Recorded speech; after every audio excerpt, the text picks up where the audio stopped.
నమస్కారం. మొన్నటి రోజున పాత్రికేయ సమావేశంలో వైఎస్ఆర్ పార్టీ విధానాల మీద చర్చించడం జరిగింది, దాని మీద విమర్శించడం జరిగింది.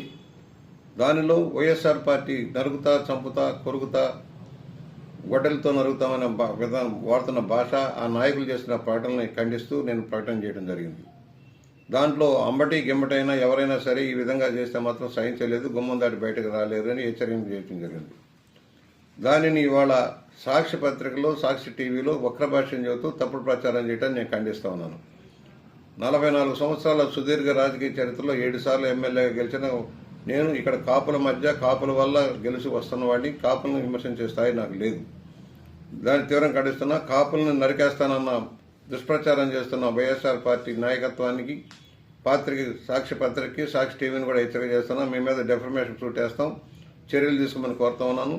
కులాల మధ్య కొంపట్లు రాజేసి అధికారంలో రావడం మీ పార్టీకి అలవాటే. ఆ రోజున విజయవాడలో 2 గ్రూపుల మధ్య తగాదాలను కూడా పార్టీలకి ఆపాదించి పబ్బం గడుపుకున్న రాజశేఖర రెడ్డి గారు లాగానే మళ్ళీ ఇవాళ జగన్మోహన్ రెడ్డి కూడా పవన్ కళ్యాణ్ గారు, చంద్రబాబు గారు కలిసి రాష్ట్రాన్ని బాగు చేయడం కోసం చేస్తున్న చర్యలను సహించలేక తప్పుడు ప్రచారం చేస్తుందని మేము ఖండిస్తున్నాం. పవన్ కళ్యాణ్ మీద ఏ విధంగా తప్పుడు ప్రచారం చేశారో, వ్యక్తిత్వ పాల్పడ్డారో ఒకసారి గమనంలో తీసుకోమని కోరుతున్నాం.